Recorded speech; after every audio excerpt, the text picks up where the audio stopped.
కూటమి ప్రభుత్వ సంవత్సర కాల పరిపాలనపై ప్రజల అభిప్రాయం తెలుసుకునేందుకు చేపట్టిన సుపరిపాలనలో తొలి అడుగు కార్యక్రమం పట్టణంలోని 1-40 వార్డుల్లో జరిగింది. ఈ కార్యక్రమంలో ఎమ్మెల్సీ ఆలపాటి రాజేంద్ర ప్రసాద్ స్థానిక నాయకులు ఇంటింటికి తిరిగి ప్రజల అభిప్రాయాలని తెలుసుకున్నారు. పట్టణంలో 1-40 వార్డుల్లో సుపరిపాలనలో తొలి అడుగు కార్యక్రమాన్ని నిర్వహించారు. ఎమ్మెల్సీ ఆలపాటి రాజేంద్ర ప్రసాద్ నేతృత్వంలో పార్టీ నాయకులు ఆ వార్డులో ప్రజల్ని కలుసుకొని ప్రభుత్వ సంవత్సర కాల పనితీరుపై వారి అభిప్రాయాన్ని తెలుసుకున్నారు. ఇదే సమయంలో మున్సిపాలిటీ డెవలప్మెంట్ ఛార్జీల పేరుతో అదనపు పన్ను వసూలు చేస్తున్నారంటూ పలువురు తన దృష్టికి తీసుకొచ్చారని, అయితే దీనిపై చర్చ జరుగుతుందని ఆలపాటి చెప్పారు. అలాగే కరెంటు ఛార్జీలు పెరిగాయంటూ అడుగుతున్నారని, అయితే కూటమి ప్రభుత్వం వచ్చిన తర్వాత కరెంటు ఛార్జీలు పెంచలేదని, గత ప్రభుత్వం చేసిన తప్పిదం వల్ల అదనపు భారం పడుతుందని చెప్పడం జరిగిందని చెప్పారు. దీనిపై కూడా ప్రభుత్వం దృష్టి పెట్టిందని ఆలపాటి తెలియజేశారు. మొత్తం మీద కూటమి ప్రభుత్వ పాలనపై ప్రజల నుంచి మంచి స్పందన వచ్చిందని ఎమ్మెల్సీ ఆలపాటి రాజేంద్ర ప్రసాద్ తెలియజేశారు. ఈ కార్యక్రమంలో వార్డు నాయకులతో పాటు నియోజకవర్గ నాయకులు పాల్గొన్నారు. 41వ వార్డులో పర్యటన చేయడం జరిగింది.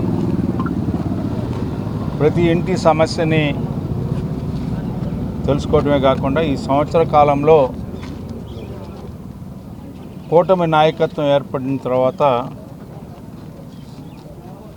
ఏ రకమైనటువంటి సంక్షేమం, ఆర్థికపరమైనటువంటి, సామాజిక పరమైనటువంటి కార్యక్రమాలని అవలంబించామనే దానికి వాటిలో ఎవరెవరు లబ్ధి చెందారో అనేది తెలుసుకోవటమే కాకుండా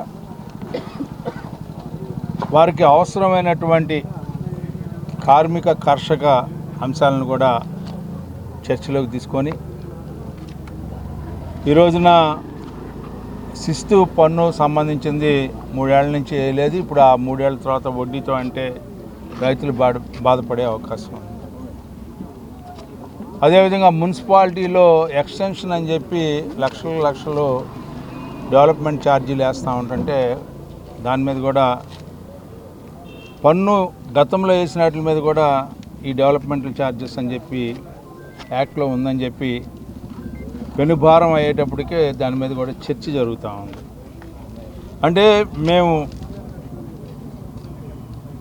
ఏ కార్యక్రమాలు అవలంబిస్తున్నాం, ఏ రకంగా వాటిని ప్రజల దగ్గరికి చేరుస్తున్నాం, ప్రజలకి చేరువవుతున్నాయా లేవా. కొంతమంది మొదటి గ్యాస్ కనెక్షన్ వచ్చిందండి, రెండోది రాలేదు, డబ్బు రాలేదు, గ్యాస్ అయితే వచ్చింది కానీ డబ్బు రాలేదు. ఇట్లాంటి అన్నింటినీ కూడా కొంతమందికి మా పిల్లలు ఇంటర్మీడియట్ చదువుకున్నారు, పక్కన వాళ్ళకి 9,000 పడ్డాయి, మాకు 6,000 పడ్డాయి అని చెప్పి చెప్తా ఉన్నారు. ఏ అయితే ప్రభుత్వం కార్యక్రమాలు తీసుకుందో, సంక్షేమ కార్యక్రమాలు అవన్నీ కూడా ప్రజలకు జరిచేస్తున్నాయా లేదా తెలుసుకోవటం ఒకటి. అది కాకుండా ప్రజలు ఏ రకంగా ఇబ్బంది పడుతూ ఉన్నారు.